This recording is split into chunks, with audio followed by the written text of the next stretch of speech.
Ah, boy. This week sucks. I'm not gonna lie. Yep.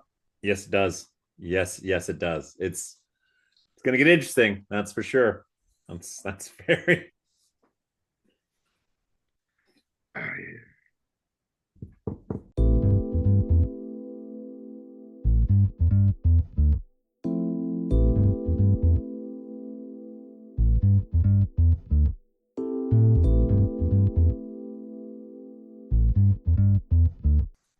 Welcome to View from the Top of the Goalpost.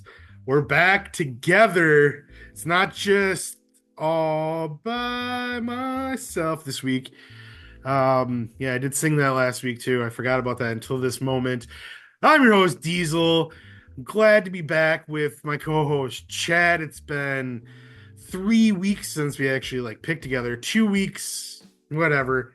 It's been like time. It's fickle. I don't know how else to put it. Chad, how are you doing? I am here. I'm I'm doing. My picks aren't doing great, but my gambling locks are doing fine, and emotionally, I'm surviving. So there's that. Yeah, your picks still aren't doing great. I mean, hey, you didn't finish under 500 this week. You mean you went 7-7, so you didn't finish over either. But I went 8-6, so I didn't do much better. But still, just kind of gaining games here on you. It's not good.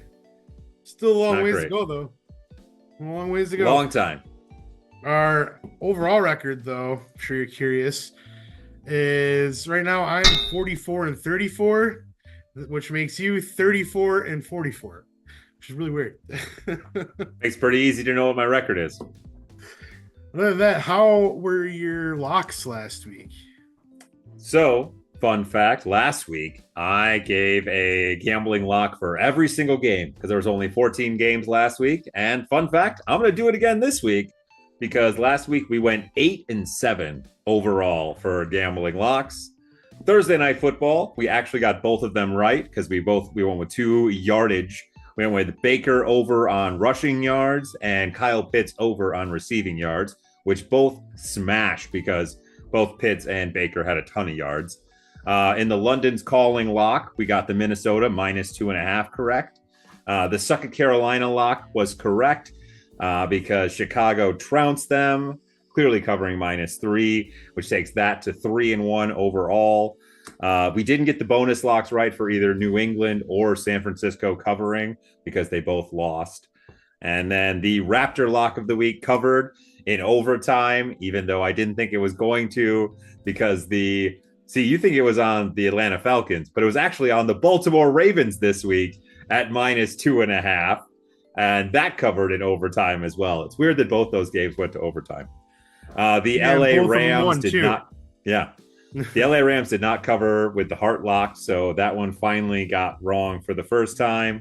The Sunday Night Football lock was incorrect because Pittsburgh lost it on the last play of that fourth quarter. It was ridiculous. It was almost midnight here in the Central Time Zone, and I was kind of pissed off about that. But then our Monday Night Football lock, the Kansas City Chiefs did cover, and then the Emerald lock was incorrect because Seattle lost.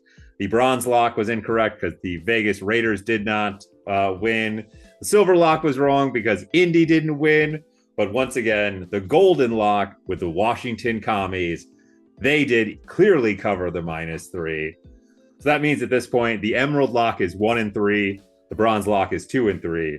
The Silver lock is 1-4. But once again, the all important lock, the thing that I am most confident on each and every week, is 4-1 right now. So once again, everything might not be going great, but at least I'm doing well there. And bonus locks overall now are 8, 10, and 1. So once again, you're still making money if you're gambling with me. It's just barely. All right. It's not a lot, but it's a little.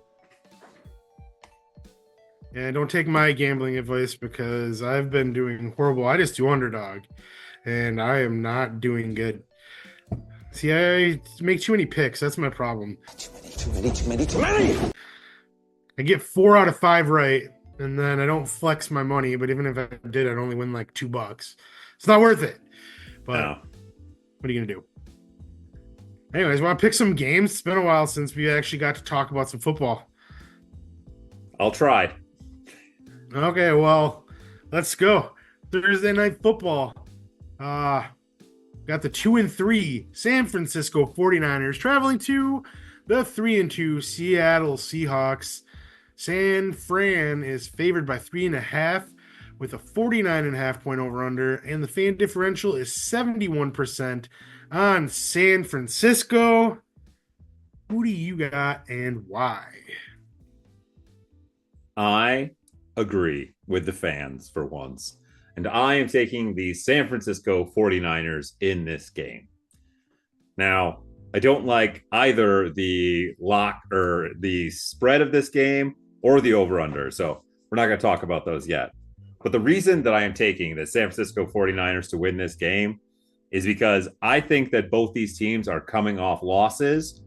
But the San Francisco loss, I feel like looks a lot better than the Seattle loss. And I don't know, the way that Seattle game ended last week with a blocked field goal and the Giants just, I think that game wasn't as close as the score made it out. Like the Giants, I felt like were just dominating that whole football game. Every time I looked up, it felt like the Giants were making another big play and just, they had Seattle on the ropes the entire time.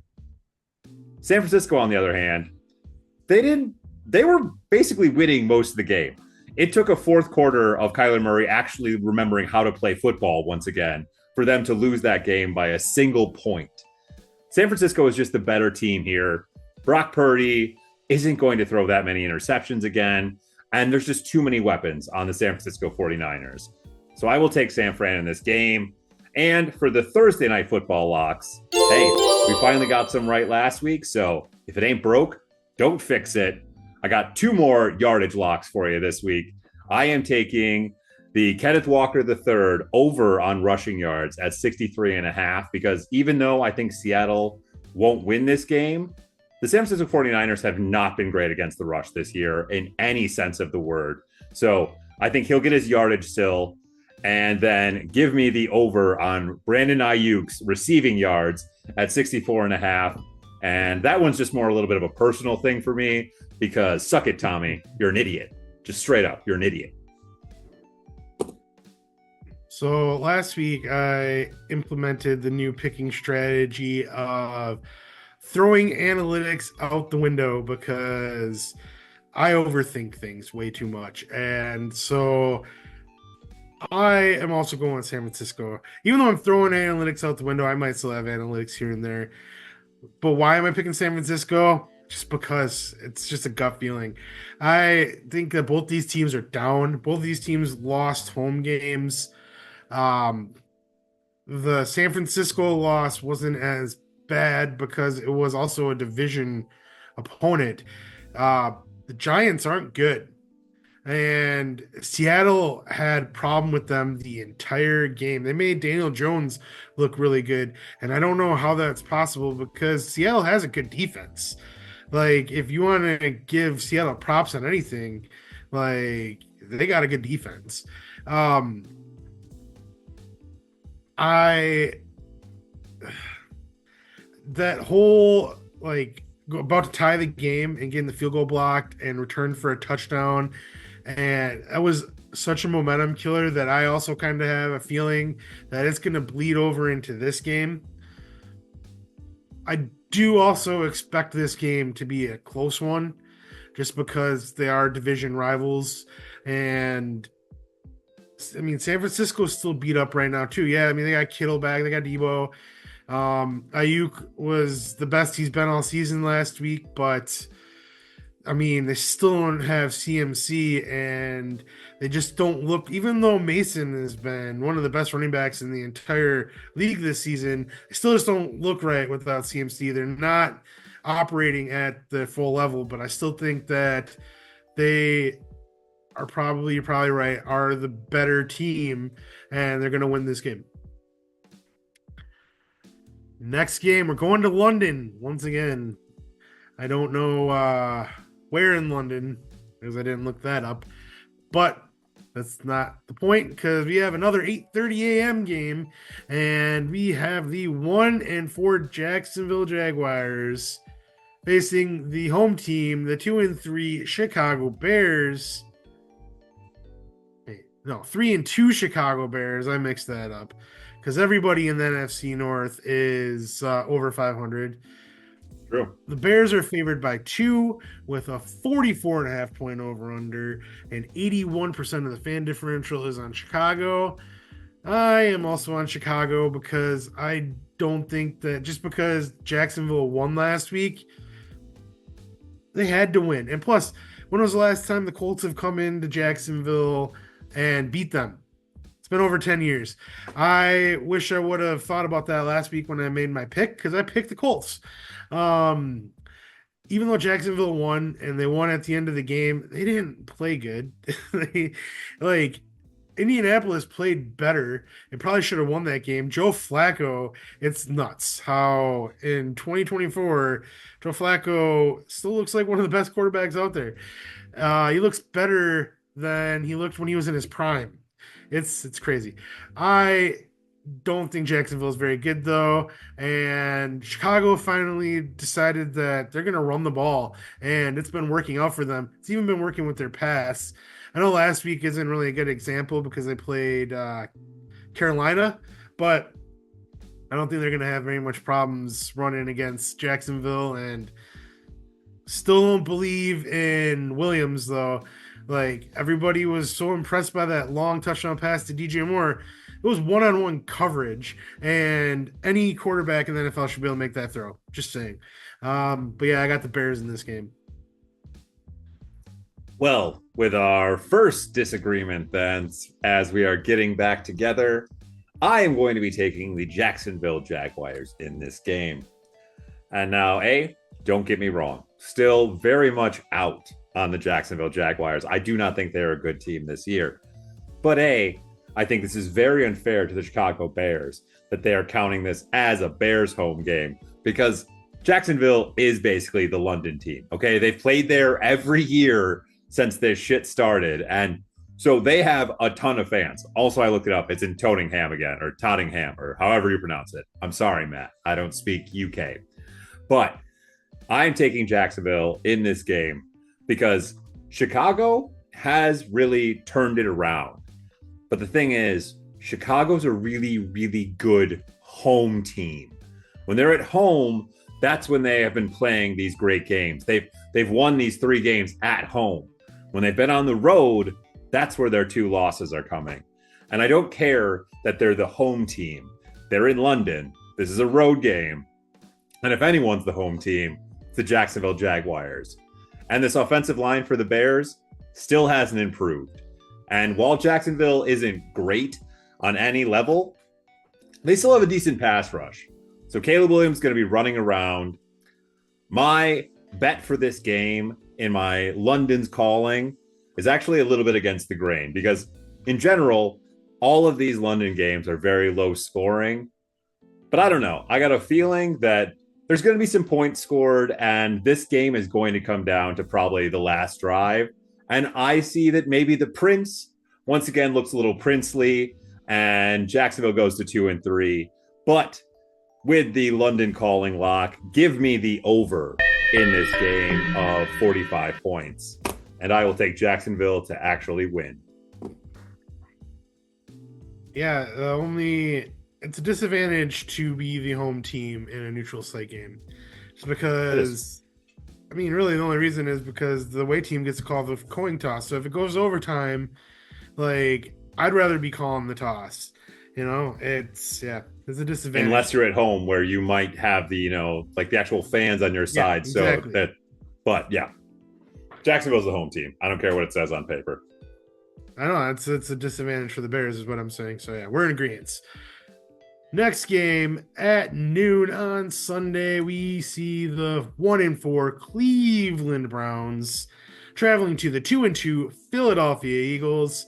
Philadelphia is favored by 9, 42.5 point over under, and 97% of the fan differential is on Philadelphia. Who do you got and why? I would love to be a naysayer and go against all the fans, but yeah, no. Give me Philadelphia in this game. Philly is coming off their bye week. They should be much healthier than they were. Hopefully, Jalen Hurts has got his shit together. I don't think they turned the ball over 100 times in this game to give Cleveland a shot in the dark in this game. I don't like the -9, even though it's at home and against Cleveland. That's just a lot of points. -9's a lot. But for a bonus lock, give me the under 42 and a half points because I don't see Cleveland scoring basically at all. I think this defensive line of Philadelphia is going to come out ready, hungry, and angry after the way they have started the season. And I also think that their very young secondary coming off of bye week will be even more improved than they have been. They haven't played badly this year at all. So I think this defense really shuts down Cleveland. And I just don't see Philly putting up over 42 and a half points by themselves. I don't know the statuses of AJ Brown or Devontae Smith, but even if they didn't play, I am still taking Philly because Saquon has been beast moding all year long, and he's had week to rest, so his legs should be fresh.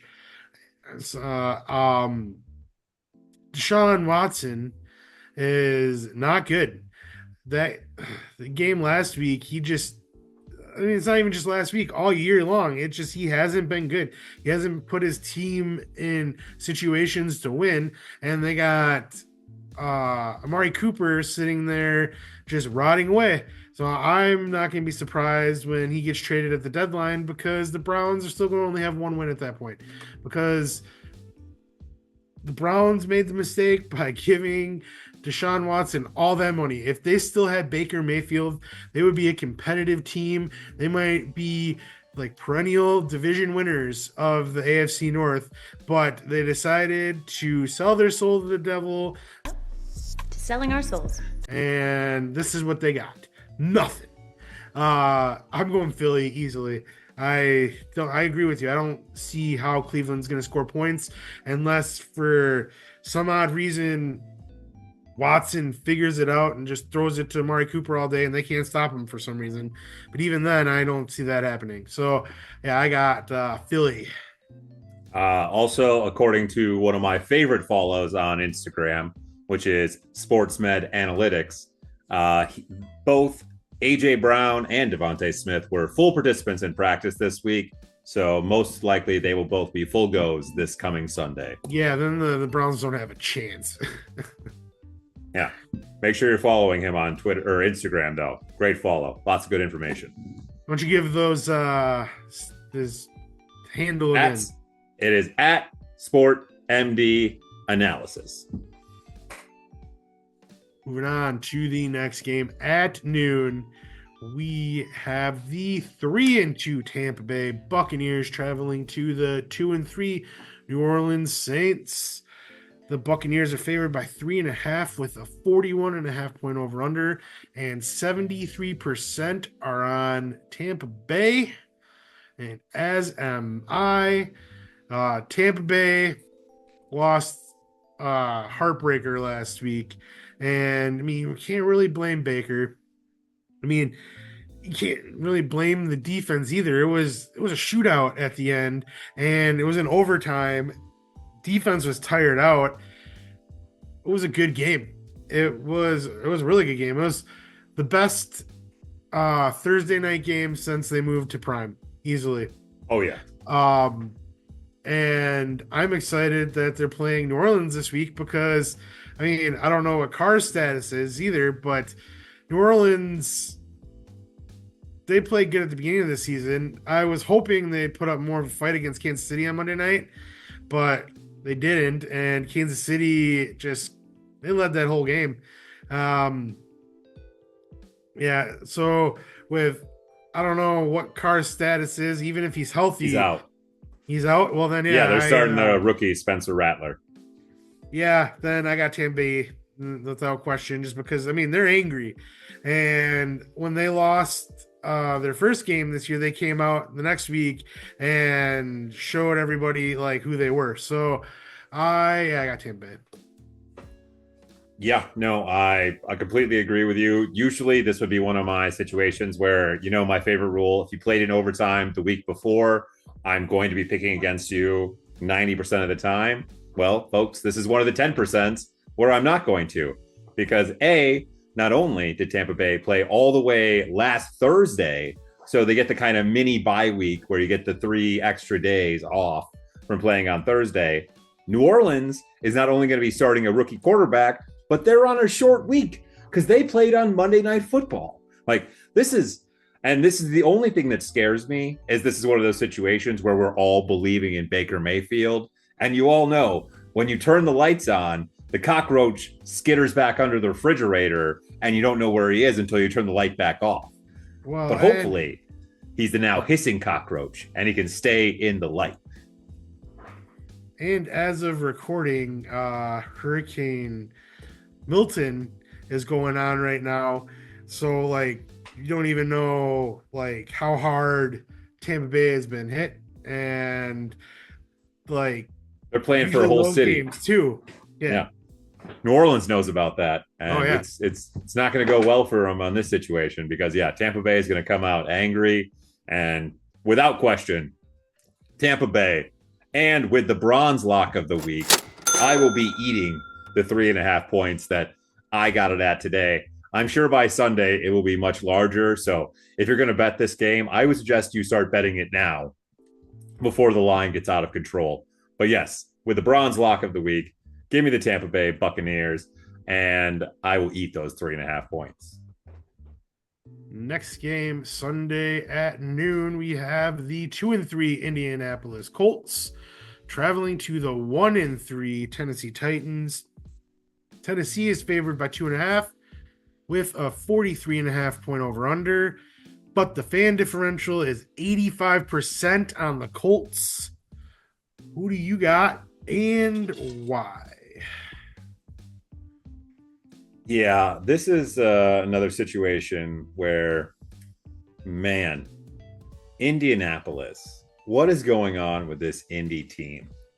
No Jonathan Taylor, no Anthony Richardson this last week, and you lost to the Jacksonville Jaguars, and not lost to them. You put up 30-some points. If you would have gone into this game and told me, hey, the Colts put up 30 points against the Jacksonville Jaguars, I'd have gone, so what? They won by like 21. Like it was just an absolute blowout because I don't believe in Jacksonville.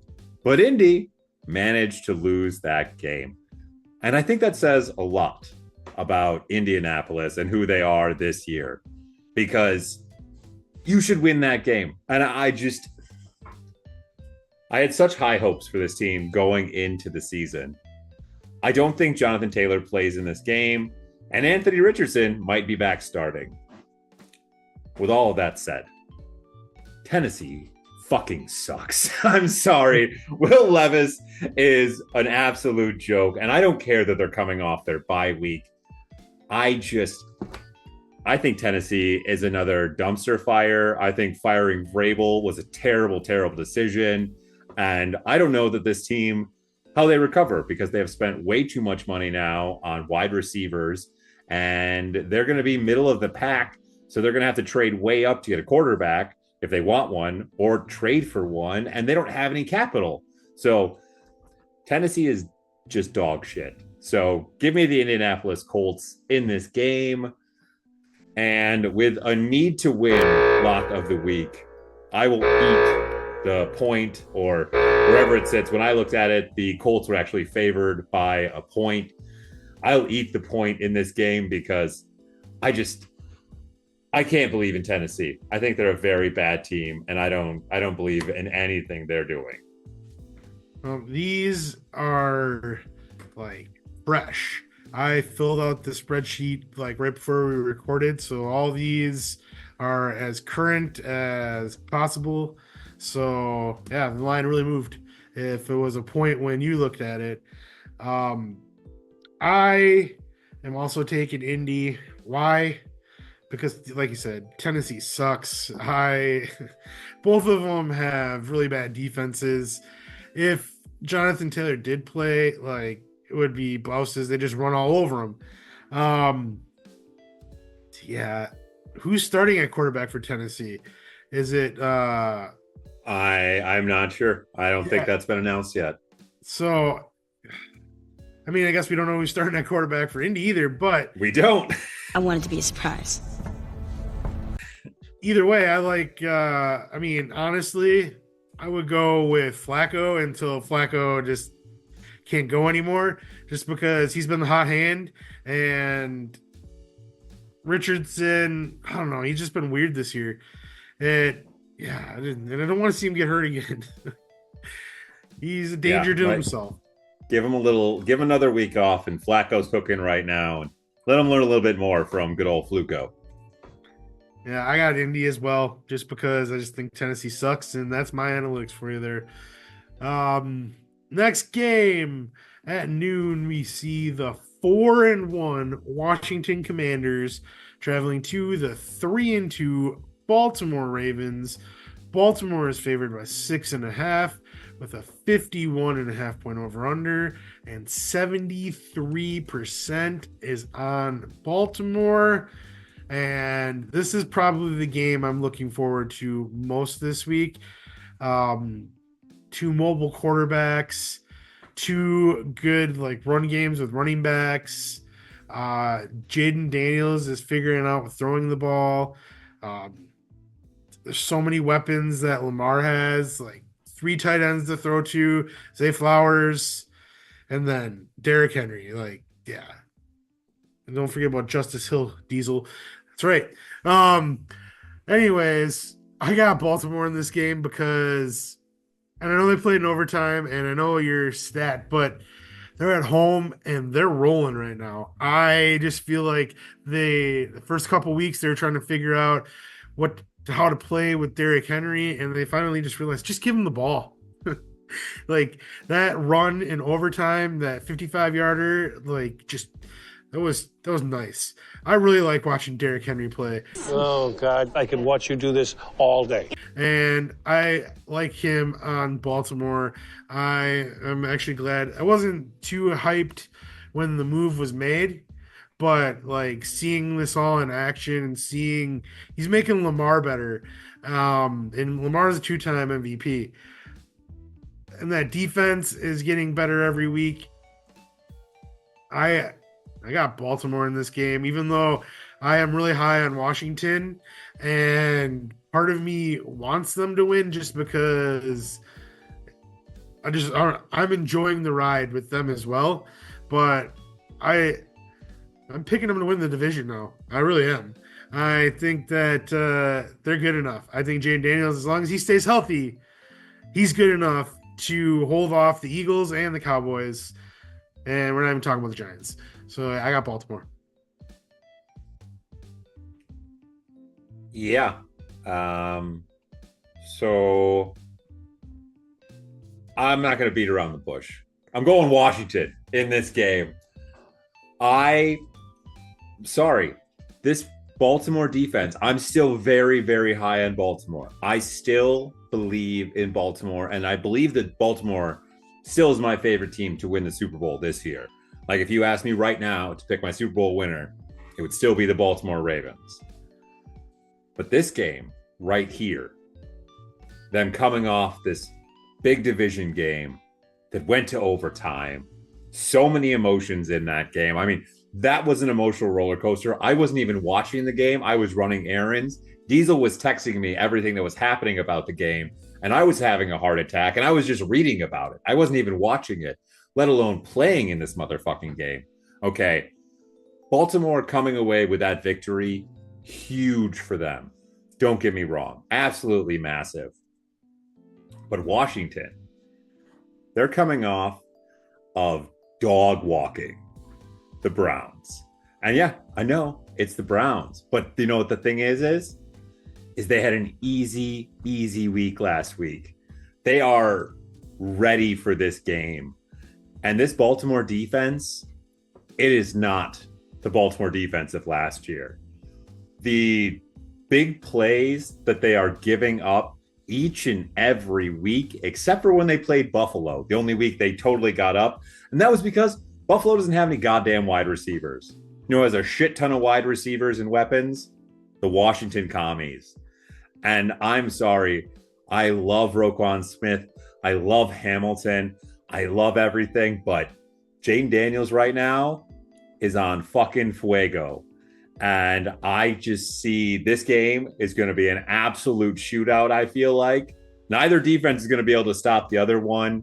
And I just think this is another big rookie moment for Jaden Daniels. So with a bonus lock, give me the over in this game at 51 points. I don't even care. I know that's a lot of points. Shit, I think they might put up 60. It might be a nutty game, just like the one they played last week in Baltimore. But I think Washington comes away with the victory. And really, I know it's a home game for Baltimore, but as someone who was just driving along the East Coast, I'm going to tell you right now, the distance between these two places, really fucking short. All right, well, now going to the next game at noon, we have the 4-1 Houston Texans traveling to the 1-4 New England Patriots. Houston is favored by 7 with a 38-point over-under. 97% of the fan differential is on Houston. Who are you on in this game? I'm not going to beat around the bush in this game. I am on Houston. That's a bonus lock. You should eat those 7 points for Houston because I think everyone should say a little prayer and maybe pour one out for the death that we were about to see this week. This is going to be rough! Because the Patriots are starting Drake May. And I just feel bad for the kid. Because why? Why, when there is no one up front to block for him, are you going to throw him to the wolves right now? It's not like Ramondre Stevenson or Antonio Gibson are blowing doors off people with their rushing ability, or any of the wide receivers are doing anything at all. Why are we throwing Drake May out there to die? Like, just, I get that the fan base is rabid right now because it's just been horrendous. The fact that Kirk Cousins had more passing yards in one game this last week than the Patriots have had the entire gosh dang year. Yeah, I get it. I'm mad about it too. It really effing sucks. But you know what? We had a lot of success for many years. This is the time. You just got to take our lumps, all right? As a fan, we just got to take our lumps. The fact that we're starting Drake May already in week 6 makes me very scared for this coaching regime. And I don't know if any of them will last. So next year it might be a whole gosh damn new team. So yeah. Eat the 7 points as Houston, and just, I'm not a religious man, but I'm a say a prayer for my boy Drake May and hope for the best for him, because I don't know if he makes it out of this game. Yeah, I don't really have anything to say. Houston's winning this game. If there was a winnable game for New England, it was last week against Miami, and Miami gave them so many chances at the end of the game. And you know what?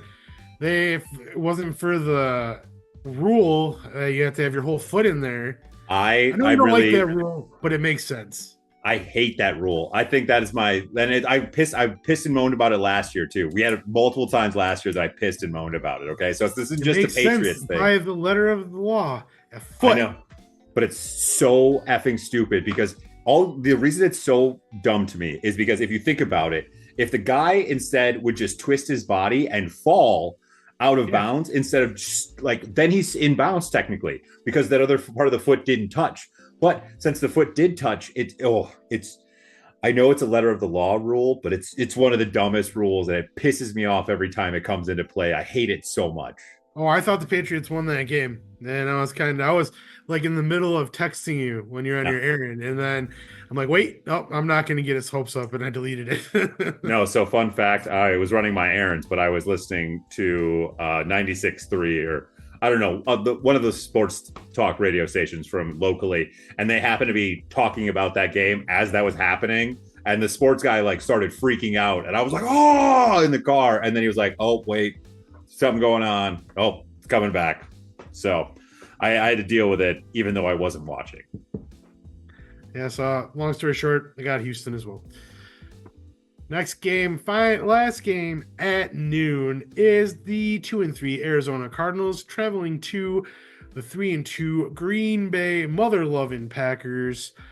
Packers are favored by 5 with a 47.5 point over-under, and 84% of the fan differential is on Green Bay. I am taking Green Bay too, shocker. I just think that I don't know what kind of team Arizona is.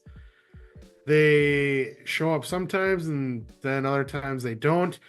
When they faced good defenses, they haven't done very good this year, besides like last week.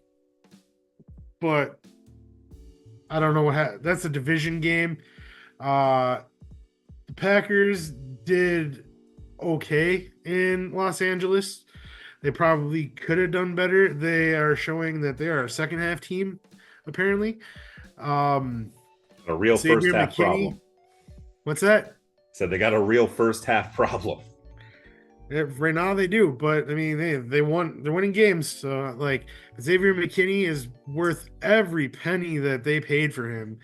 5 games, 5 interceptions. He also had fumble recovery on Sunday. He was the NFC Defensive Player of the Week this week.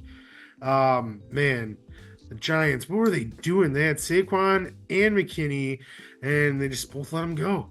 Like, how weren't they good? Like, I just don't understand. Like, McKinney's really good. Yeah. The Packers defense, I think they lead the league in takeaways. If not lead, they're second. I can't remember for sure, but yeah, they give up points, but a lot of the times they keep you out of the end zone, which is important. One of the touchdowns last week was a pick 6 from Jordan Love, which everyone was saying he was so stupid for throwing that ball, and like he was going to get a safety. He was trying to throw the ball out of bounds. Unfortunate that was a pick 6, but you want to know what? It was a safety.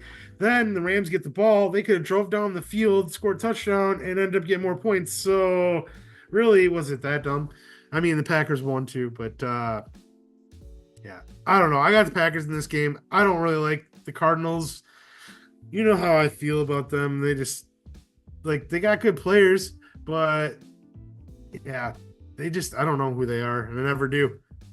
Never figure them out. Yeah, you know what? I said last week that I was all out on the Cardinals. But guess what, folks? I'm back!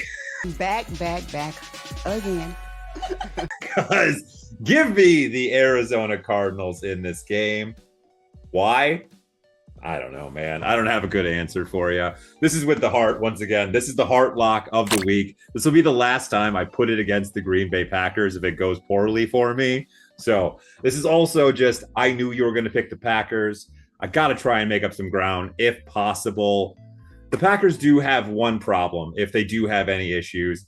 Mobile quarterbacks are generally an issue for the Packers. They've had problems with them no matter who the defensive coordinator is for many, many moons, going back to that Colin Kaepernick game, all of those eons ago, back when we were young little kids and pups running about. Further back than that, you can go all the way back to Dante Culpepper and Michael Vick, and even Donovan McNabb. Like it's way longer than just Kaepernick. And I mean, if you really want to go for it, I mean, they lost the Super Bowl because you let John Elway rush for what was that we let him in so we could have more time on the clock, so we could go down and try to score a touchdown. Okay. Okay. just saying. So we could throw it all the way back to John Elway if we really wanted to go to. He's not the reason they won that game. We all know it was Terrell Davis, and he went blind in the first half. So I am calling all sorts of collusion and malarkey and everything. Well, I didn't think that would scrape such an old wound, would bring up such fresh anger, but whatever. I'm taking the Arizona Cardinals. I am putting the heart lock on it, +5, because I think they're going to win the game. I think Kyler, they hopefully figured something out. Like, Kyler can be so great, and I just hope this is one of the great Kyler Murray games, because he can do some crazy shit that other people can't do. And when he's great, he's great. When he's terrible, he's terrible. I'm sure Xavier McKinney still gets an interception in this game and takes the 6 and breaks the NFL record, because Kyler's going to have a turnover. But fun fact in fantasy football, I'm starting both tight ends in this game as well. I'm starting Tucker Kraft and Trey McBride, because I think both of them could have some big games. Because, yeah. Woo! Give me the Cardinals.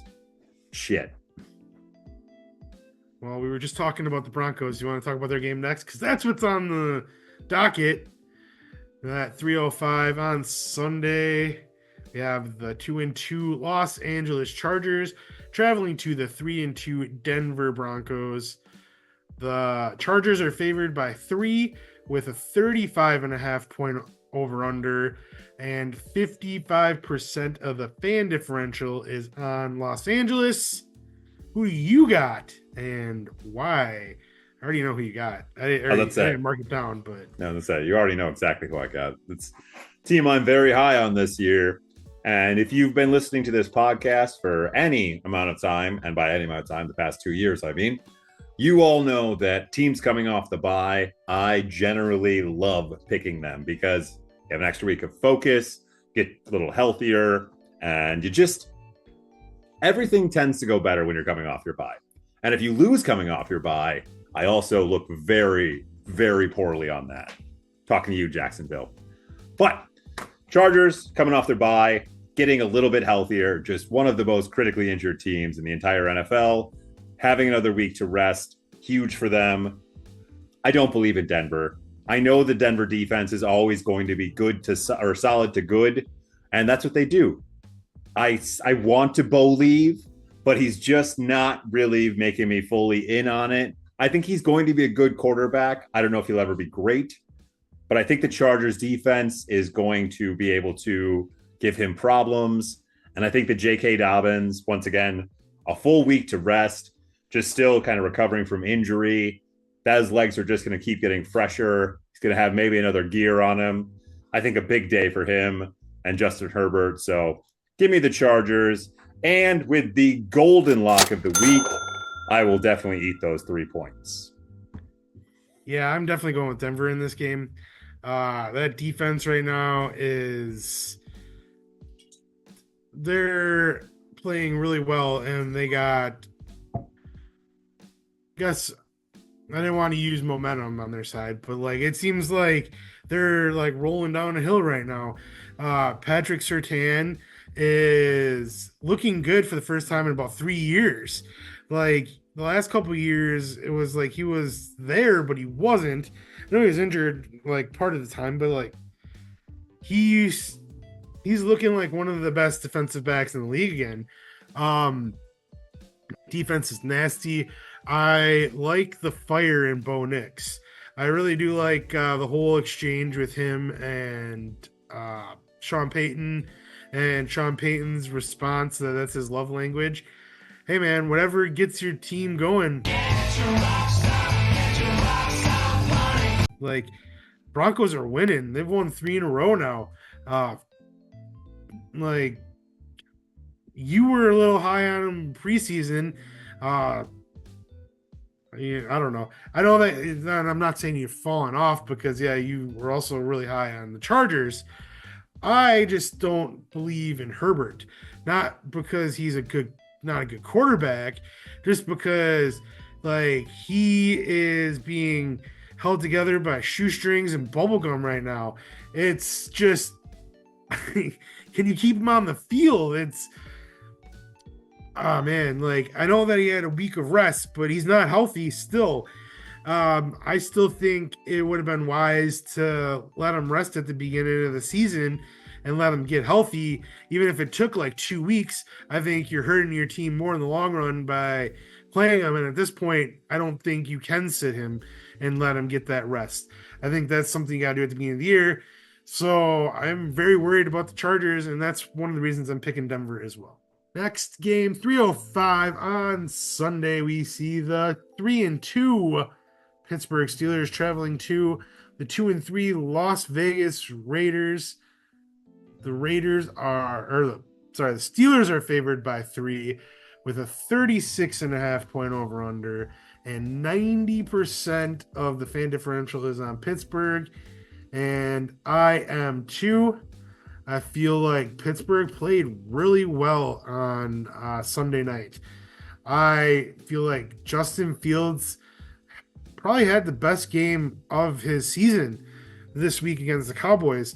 And even though Dak came back and led a game-winning drive at the end of the game, that defense still played really well. They had 2 red zone interceptions, and the special teams blocked a field goal. Pittsburgh's good. Like I think they're good on both sides of the ball. I mean, they can't really rush the ball, but George Pickens, when he's not being a behavioral issue, he has been doing a pretty good job. And what's their tight end's name? Fairmouth. Yeah, Fairmouth. He is awesome. I like that guy a lot. Yeah, and also, I don't know, Las Vegas, I think they messed up by hiring Antonio Pierce. I think it was an overreaction by not hiring Rich Bisaccia a couple years ago, even though that was the right call too. I just don't think that they have good. They don't run their team very well, and I think of all the teams that have been at the bottom of the league the last decade, and they're wondering why. It's like, look at your front offices. Like, look at the teams that have won the championship in the last 10 years, and they don't have an owner like who still uses a salad bowl to cut his hair. Yeah. Yeah, and yeah. I am actually really rooting for this Pittsburgh team. I like the makeup of this team as long as Russell Wilson isn't starting. Still don't know why the idiot is wearing this uniform on the sideline while he's inactive. He looks like such a I can't handle it. Like, never have I liked a player so much and now just despised a player so much. I've never had such a swing for he's never done anything like horrendous either. I just can't stand anything about him anymore. And why do they keep on talking like when his whatever his hamstring injury or whatever injury he has is better? His calf. Yeah, he's going to be back and he's going to be starting. It's like, dude, you lost that job. If they put him in over Fields, for one, Fields is going to leave, which I don't think they want that to happen because then they're going to be looking for a quarterback again. Like, lock Fields down. Like, pay him now is what I'm saying. And, yeah. Sorry, I've been bogarting this one. Who do you got? That's totally fine. I have very little to say. I also have Pittsburgh in this game. I am all out on the Las Vegas Raiders, just like I was at the start of the year. I truly didn't think the Raiders were going to win a game this year, and I wouldn't be shocked if they didn't win a game the rest of the year. I mean, they probably will because of just how much parity there is in the NFL this year. But honestly, if they lost out, I wouldn't be blown away. I don't know who they're starting at quarterback, and I don't care if it's Gardner Minshew or Aiden O'Connell. Neither of them are starting quarterbacks in the NFL, and even if they were, they don't have a team around them to do anything. Zamir White is out. Devontae Adams is out. The only guy they got is Brock Bowers, and that's a rookie tight end. He can't lead your team. They can't do anything on offense, and suddenly their defense also can't stop anyone. So they only have one player on defense, and he might be gone too. I was saying, this team looks like it's given up completely. I think they did. You are completely right. Screw up so much by hiring Now I can't think of his name. Antonio Pierce. Antonio Pierce. But yeah, I'm all out on the Raiders, and I hope Pittsburgh just wreck smashes them and Watt just eats whichever quarterback alive. The best thing I can say about the Raiders right now is Max Crosby yelling at Bo Nix and telling him that they can't hear you. Speak up. That was awesome. Oh yeah, bonus lock for this game. Take the under because I don't think the Raiders score a point. I wouldn't be surprised if Pittsburgh shuts them out. So give me the under at 36.5. Oh, okay. Well, moving on to 325. We have the 3-2 Atlanta Falcons traveling to the 1-4 Carolina Panthers.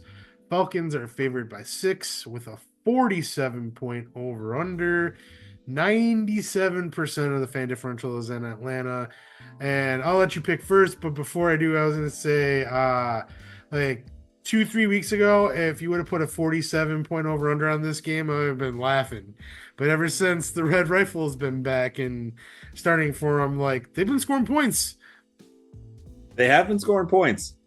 But yes, with the Raptor lock of the week, give me the Atlanta Falcons. I will eat those 6 points against them.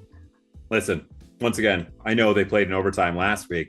This is one of those rare cases where that was all the way last Thursday. So they're on quasi a mini bye where they had a little more time to rest.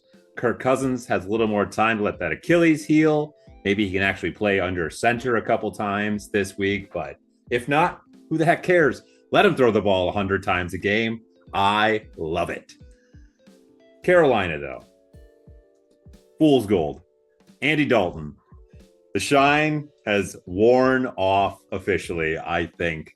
And I think that this game goes very, very poorly for Carolina. So with the suck it Carolina lock of the week, give me the under 47.5. Because, yeah, I know that they gave up some points to Tampa Bay, but Tampa Bay is a really, really good offense. Carolina is not a really, really good offense. And I think for the first time this year, we see this Atlanta pass rush actually generate some pressure. And Matthew Judon actually gets to the Red Rifle because, don't get me wrong, folks, Andy Dalton, great journeyman, always been fun to watch and had him on many a fantasy team, but he's getting old. And I think Matthew Judon finally gets his first few sacks as an Atlanta Falcon. So with the suck at Carolina lock, give me the under. And with the Raptor lock of the week, give me the Atlanta Falcons, and I will eat those 6 points. You said that they didn't have anybody good on Carolina. I beg to differ. I think Chuba Hubbard is actually pretty good. I think that if he was playing for a number of other teams, like, oh man, he would be asset. I still think he can rack up some yards against Atlanta. Not saying it's going to be like more than 50, but I mean, hey, I can get a touchdown in there. I don't think it's out of the question for them to hit the over-under at 47. I could see Atlanta scoring 38 and Carolina scoring 10. I can see that happening. Like, for real, like, Yeah. Atlanta has a high-powered offense, and, like, yeah, I could see some defensive points getting scored by Atlanta as well. Like, I have Atlanta winning this game. I think 6 is low for the spread. It's going to be multiple possessions. I agree with you. Yeah, Carolina, they suck, and they will be picking in the top 3 this year. But who with? That's the real question. I was going to say they were going to be picking number 1, but then they got Cleveland, you got Jacksonville. Yeah. Who knows? You have the Patriots. That too. So yeah. Moving on. Last game of the afternoon slate, we have the 3-1 Detroit Lions taking on the 3-2 Dallas Cowboys. The Lions are favored by 3 with a 52-point over-under. 79% of the fan differential is on Detroit. And I'm going to go with one of your theories in this one. Take a team off of the bye. Because Detroit, they played really well the week before their bye. Now they got to sit a week. Excuse me. And Dallas, even though they didn't play in overtime, I mean, it was delayed. Dak Prescott is the only player in NFL history to throw a touchdown on 2 different days, but in the same game. Which also the interceptions. Oh, I didn't know the interception one, but that's an awesome stat that I never thought about even being a possibility. You don't think that one? I don't think that one's going to be broken ever again, unless some crazy like this weather delay again. But I was glad that I stayed up and watched that entire game because I had a feeling about that game that it was going to be a good one, and it didn't disappoint. Even all the way through, all 4 quarters were very interesting. One of the best games last week. But yeah, I got Detroit because Detroit's just better all around, both sides of the ball. Dallas can't run the ball. Dwaddle, he did good, or I don't even know how to say his name. Dawdle, whatever. Dowdle. I think it's Dowdle. Dowdle, he did good. Like, what did he get? Like about 80 yards or something like that. He was more effective than he was in the last few weeks, but not against this Detroit defense. They only have CeeDee Lamb to throw to. I guess they got Jake Ferguson, but the Cowboys really put their eggs all in one basket, and their defense, ever since Dan Quinn's left, is not playing up to snuff either. Zimmer's defense is nowhere near as good as Dan Quinn's. I think we're seeing that also in Washington with how well that they've been playing in defense. Detroit, they're ready to pounce. The Cowboys aren't very good. And this is definitely Mike McCarthy's last season. I think he'll make it through the season, but he's getting fired. I got Detroit. Yeah, I have Detroit in this game with the silver lock of the week. I will be eating those 3 points. I think Detroit wins this game by probably just a touchdown. I think this is a close game. I think there's a lot of points scored in this game because, Dallas is a bad defense this year. They have a lot of injuries. Micah Parson hasn't been playing. Bland hasn't been playing on the outside. And Diggs hasn't been the same since his injury last year. Yep, Diggs has not been the same. And they can't consistently apply pressure to the quarterback or stop the run. They're a bad defense. And with that, they can't stay on the field as an offense because they can't run the ball. So their defense isn't not only a bad defense, but it also gets no time to rest. So they are on the field constantly, just getting exposed left and right. And this Detroit team coming off the bye, if there is one team in this NFL right now, besides the Ravens, who just want to bully you and beat you down, it's the Dan Campbell-led Detroit Lions. And I saw a stat that this year, every team that's played the Lions the week after has lost. They have gotten throttled. It's happened every time. Seattle just lost to the Giants. The week before, the Cardinals? They got throttled, but whatever. The Lions are a team that beat the crap out of you. And after just having the crap kicked out of them by the Pittsburgh Steelers, I don't have any faith in this Dallas team to do much of anything. So I will eat those 3 points. And I think that the over might hit in this game, but I think it's going to be because Detroit scores like 38 points. And then in garbage time, Dallas scores, 24 and, makes it look way closer at the very end. But I think Detroit wins this game from start to finish. Now we have Sunday Night Football. And this week it is the 1-4 Cincinnati Bengals traveling to the 2-3 New York Giants. Bengals are favored by 3.5. 48 over under, and 82% of the fan differential is on Cincinnati. Where do you fall in this game? Because honestly, I could see you going. You're going with the Giants. I saw that head shake. Okay, tell me why. I feel very dirty. This is not a pick that I like in any sense of the word. But this is a classic overtime rule for me here.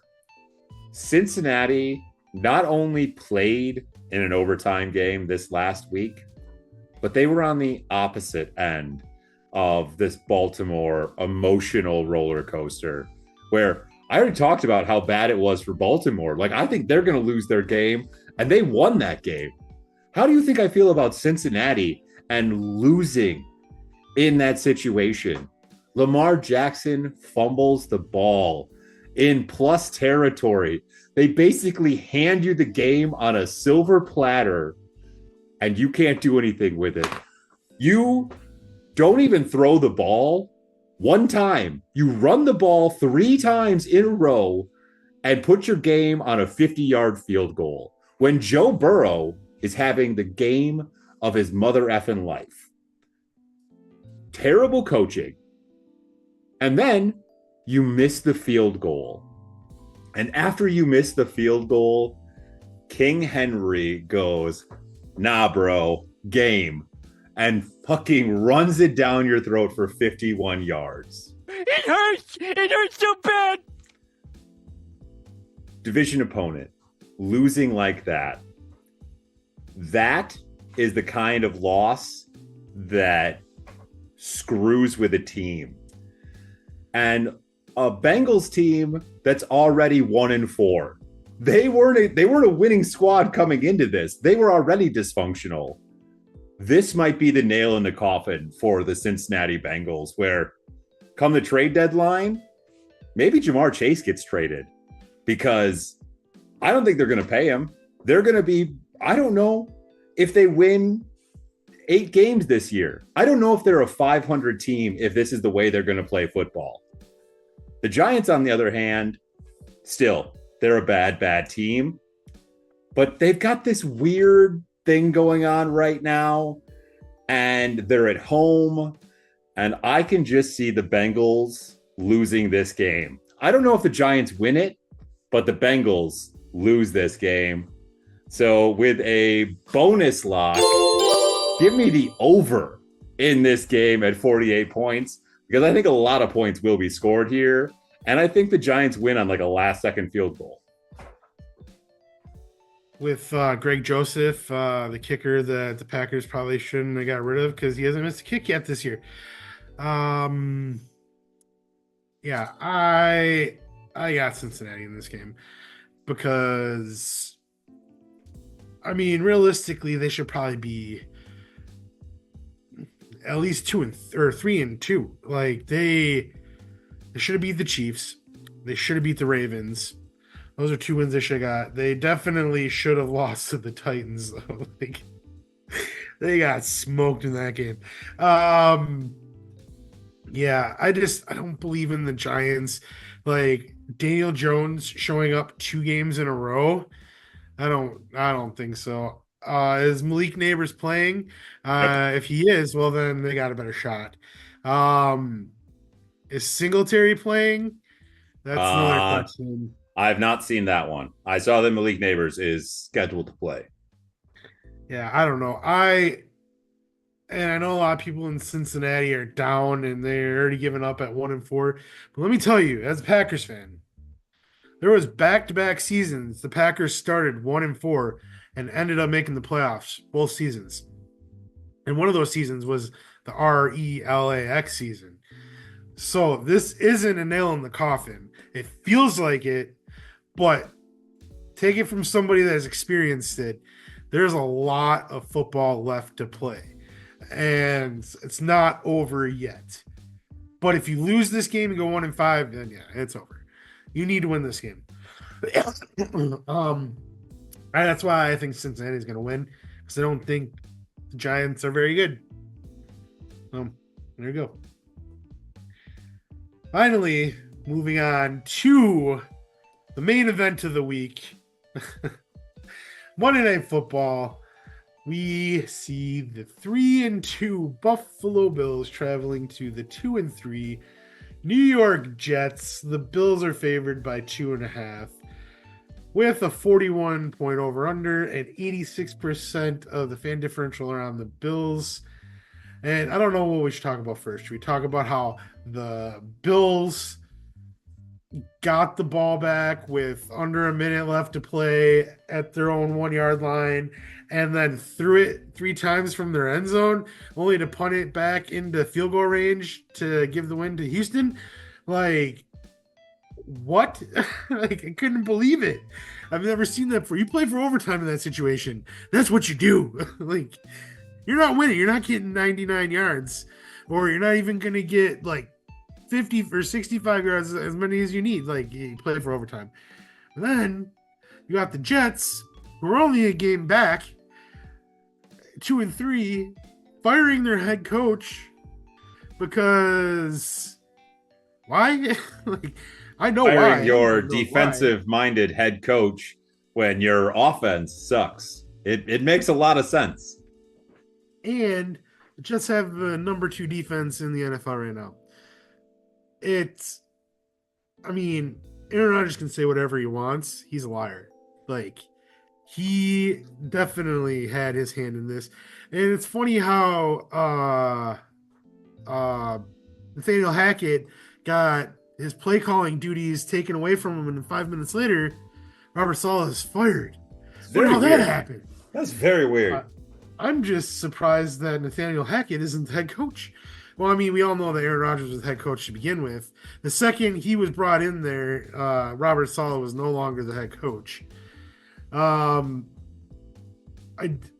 There's only been one team in the history, or since the Super Bowl era, that has fired their coach mid-season and made the playoffs, and that was the Rich Bisaccia Raiders. And that's because they already had a decent team, and John Gruden already had like a good team going. And yeah, I don't see that makes this game hard to pick because the Bills like they were proving us wrong a couple weeks ago, and then these last few weeks it's like, yep, that's exactly who we thought they were. I just don't know. I don't believe in the Jets. I think that they have more problems going on right now because I think they royally messed up by firing Saleh. They should not have done that. Should not have catered to Aaron Rodgers. Packers learned the hard way, and they won that trade all day, every day. Got out of that contract and said, he's your problem now. And, like, don't get me wrong, I cherish all those years as him being our quarterback and winning us the Super Bowl and 4 MVPs, but I will be the first to say that I am so glad that he is not the Packers' problem. Because before it was the Green Bay Aaron Rodgers, now we got the Packers. There's no player that's above the team. And they are the New York Aaron Rodgers right now. And before Saleh got fired, there were reports that Adams was going to be traded there the next morning. And now it's probably like he probably doesn't want to go there anymore. And I wouldn't blame him. But I got the Bills in this game just because I don't know. Yeah. So those first 3 weeks of the season, I thought that I really was going to look like a fool because one of my preseason predictions was that Sean McDermott would be the first coach fired this year. And while that clearly can't happen now, because if you had Robert Saleh as your first coach fired on your bingo card after 5 games, in 5 games, you should be on one of those psychic hotlines because you might have powers, because I don't think anybody saw that coming. I thought he might get fired if they did really poorly, which I also did think would happen, but I'm not smart. But Sean McDermott, these past 2 weeks, has proven that he is as dumb as I thought he was the whole time. That ending to that Texans game, after Josh Allen, by even having a terrible game, he went 9 for 30. The fact that they even had a chance in that game was mind-boggling. And then for Sean McDermott to piss it away in that way in the fourth quarter, God, you were bad at football. How are you a multi-million-dollar paid coach in the NFL? I mean, I legitimately think that a 12-year-old who plays Madden knows better than that. Like, I would rather them calling the Buffalo Bills offense than Sean McDermott at this point. And then, yes, you have the New York Jets, who got housed by the Minnesota Vikings in London. Aaron Rodgers looks old, decrepit, and completely washed. But you know what? One more time. When you fire a coach, always, there's this weird thing. The team either gets really high up or they get really low. But 90% of the time, I don't know why. It doesn't even matter who's on the roster. They just play really effing well that next week. And while I think the defense might not look very good this next week, I think that for one more week, we might see a old Aaron Rodgers. And maybe just once this year, Breece Hall will look like the Breece Hall that we all thought he could be against an absolutely atrocious Buffalo rushing defense. So, with the Emerald Lock of the week, give me the New York Jets. I will gladly have those plus 2.5 points, and give me the Jets to win this game. I don't know. It's at home. I think that if the Jets don't win this game, then the whole thing is going to completely cave in. I know they're only a game back and only be 2 games back at this point, but if they don't beat the Buffalo Bills at home after firing Saleh, that New York media is going to lose their mind on a level that we probably haven't seen in a long time. It's going to be crazy. Maybe I need to hit the big red button and bring an end to this operation. So I want to push back on one thing you said. I do not think that the Jets got floored, or how'd you put it, against the Vikings? I don't know. They got their doors run out. I don't know what I said. I don't know. They lost by 6. It was only a 23-17 game. And the Vikings, but that was only because their defense and Sam Darnold was just trying to give them the game. It looked like Sam Darnold still played for the Jets. No. It was because the Vikings are the opposite of the Packers. They really are. Think about it. They're a first half team. They don't come out and play in the second half. They almost lost to the Packers. The reason they won is because they scored enough in the first half. And it was the same story in this game. Like, they held them off. They kicked 2 field goals in the second half. They won by 6. So, like, they didn't get anything going in the second half. And Aaron Jones did get hurt, but, like, Justin Jefferson was still doing good. I still think that the Vikings are fool's gold. I still think that they're not a second half team. And I wish they were playing this week because I just want them to lose. I realize I don't think you said what teams were on bye this week. I did not. So I will say that now. This week we have the 5-0 Kansas City Chiefs, the 2-3 Los Angeles, or 1-4. 1-4. Yeah, they're 1-4.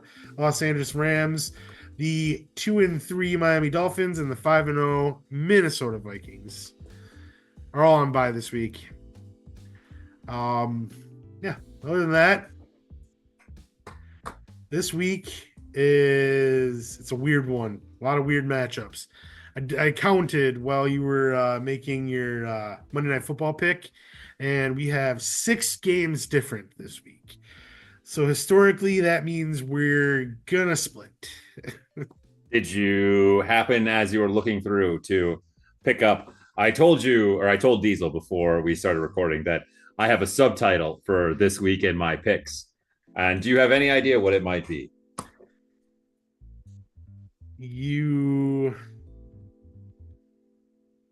I don't know. What is it? Well, Diesel, there are 14 games this week. And of those 14 games, I am picking the away team in 11 out of 14 games. The subtitle for week 6 for Chad is Away We Ride, because I think the home teams all suck a big one this week. I'm putting an asterisk next to that because you did say earlier that Jacksonville was the home team. Yeah, but they're not on paper. Asterisk. Yeah. There needs to be an asterisk. Well, I did pick 3 home teams. So the only 3 home teams I picked were the 2 New Jersey the teams. Jets and the Giants. Yep. And Philly. Why? Another thing is, why do the Jets and the Giants always trade off Sunday Night Football, Monday Night Football? They did that like 3 times last year. Because they can only get that stadium looking good enough for primetime football like once. Like they have to get it all going, or else it's. I guess. Well, I don't really have much else to say. This week has been weird. Go Pack Go. Happy birthday, Benji. His birthday is on Monday. Yeah. Other than that, be sure to like and subscribe this channel and make sure you hit that thumbs up so you know when we upload an episode. Leave a comment below. What are your thoughts on the Jets firing Robert Saleh after week 5? And yeah, what do you have? Do you have any final thoughts? My final thoughts are I really wanted to put out a top 3 takeaways from last week, but I had so many computer issues with it this week that the universe just said, nah, bro. So I'm really going to try and get one out for next week.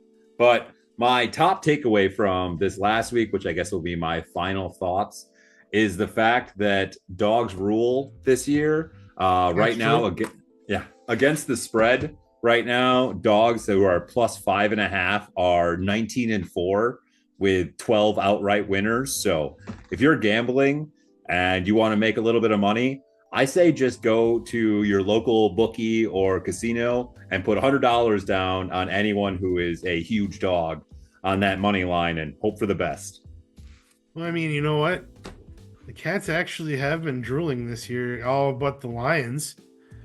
I mean, you got the Bengals, the Panthers, and the Jaguars. They've been drooling. They've not done well. I mean, between the 3 of them, they have 3 wins. All of them are 1-4. That's crazy. Kitty is not going meow this year. Kitty does not go meow. It would have been great if he would have meowed after that. Say, geez, Bo, we gave you one job. You had one job. One job. On that note, I think it's time for us to get out of here. Week 6 football. You ready? Because I'm ready. Let's watch some football. Bye. This has been a Visionaries Global Media production. Visionaries Global Media, envisioning excellence on a global scale.